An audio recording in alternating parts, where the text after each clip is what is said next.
Hyderabad cricket association మాజీ అధ్యక్షుడు అజారుద్దీన్కు ED నోటీసులు జారీ చేసింది. గతంలో ఉప్పల్ పోలీస్ స్టేషన్లో నమోదైన ఎఫ్ఐఆర్ ఆధారంగా ఈసీఐఆర్ నమోదు చేసింది. 2020-2023 మధ్యలో హెచ్సీఏలో జరిగిన అక్రమాలపై ఉప్పల్ పోలీస్ స్టేషన్లో పలు ఫిర్యాదులు వచ్చాయి. 3,80,00,000 రూపాయల అక్రమాలు జరిగినట్టు ఫిర్యాదులు ఉన్నాయి. క్రికెట్ బాల్స్ కొనుగోలు, gym equipment, fire equipment, bucket chairs కొనుగోలులో అక్రమాలు జరిగినట్టు గుర్తించారు. ఇదే వ్యవహారంలో అజారుద్దీన్ ముందస్తు బెయిల్ పొందారు. తాజాగా అజారుద్దీన్కు నోటీసులు జారీ చేసింది ఈడీ.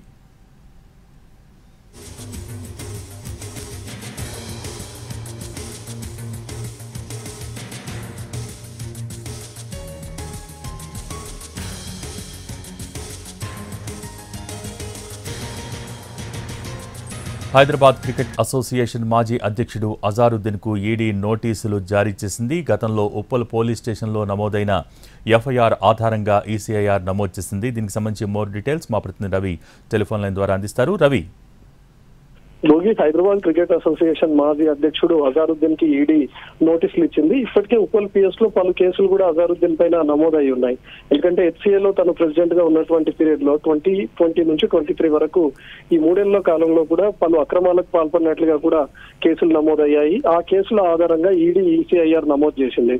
సో దీన్ని బేస్ చేసుకుని అజారుద్దీన్ కి కూడా నోటీసులు ఇచ్చింది. అజారుద్దీన్ తో పాటు మరో ఇద్దరికి కూడా నోటీసులు ఇచ్చినట్లుగా తెలుస్తుంది. దానిపైన క్లారిటీ రావాల్సినటువంటి అవసరం కూడా ఉంది. అయితే అజారుద్దీన్ చేసినటువంటి అక్రమాల్లో ముఖ్యంగా ఉప్పల్ స్టేడియానికి సంబంధించి, హెచ్సీఏకి సంబంధించి జిమ్ ఎక్విప్మెంట్ కానీ, క్రికెట్ బాల్స్ కానీ, ఫైర్ ఎక్విప్మెంట్ ఇవేవి కొనుగోలు చేయకుండానే వాటన్నిటిని కొనుగోలు చేసినట్లుగా హెచ్సీఏలో ఎంట్రీ చేశాడు. దాదాపు 3.8 కోట్ల రూపాయల వరకు కూడా అక్రమాలకు పాల్పడినట్లుగా గుర్తించారు. దీనిపైనే ఏసీబీ కూడా ఇంకా దర్యాప్తు కొనసాగుతోంది. ఏసీబీ అధికారులు 4 రోజులుగా హెచ్సీఏ కార్యాలయానికి వెళ్తున్నారు. అక్కడ ఉన్నటువంటి డాక్యుమెంట్స్ అన్ని కూడా కలెక్ట్ చేస్తున్నారు.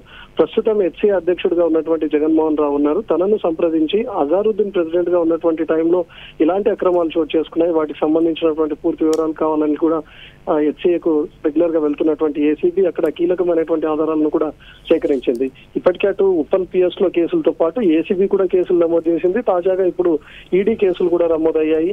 మరికొన్ని రోజుల్లో హెచ్సీఏ ప్రెసిడెంట్ గా ఉన్నటువంటి అజారుద్దీన్ ని కూడా ఈ కేసులపైన ఈడీ అరెస్ట్ చేస్తుంది అన్నట్లుగా కూడా తెలుస్తుంది. ఎందుకంటే గతంలో ఏసీబీ కేసులు కూడా ఉన్నాయి. వాటి విచారణ కూడా కొనసాగుతోంది. కేవలం ఈ 3.8 కోట్ల రూపాయలకు సంబంధించిందే కాకుండా హెచ్సీఏలో పూర్తి అవినీతికి పాల్పడ్డారు, తప్పుడు లెక్కలు చూపించారు, కోట్ల రూపాయల నిధులను స్వాహా చేశారు. అజారుద్దీన్ తో పాటు అజారుద్దీన్ ప్యానెల్ లో ఉన్నటువంటి మరొక 2 ప్రమేయం కూడా ఉన్నట్లుగా తెలుస్తుంది. హెచ్సీఏ తాజా మాజీ సభ్యులుగా ఉన్నటువంటి వాళ్ళు కూడా అజారుద్దీన్ ప్రెసిడెంట్ గా ఉన్నప్పుడు టైంలోనే అజారుద్దీన్ పైన కూడా కేసులు నమోదు చేశారు. సో ఆ కేసుల ఆధారంగా చేసుకుని ప్రస్తుతం ఈసీఐఆర్ నమోదైంది. మరోవైపు ఏసీబీ కూడా ఈ కేసుల్లో దూకుడు పెంచింది. సో ఈడీ నోటీసుల పైన ఇప్పటి వరకు అజారుద్దీన్ నుంచి ఎలాంటి రెస్పాన్స్ లేదు. కానీ ప్రస్తుతానికి అజారుద్దీన్ తో పాటు మరొక 2కి కూడా నోటీసులు ఇచ్చినట్లుగా అయితే తెలుస్తుంది. Thank you Ravi.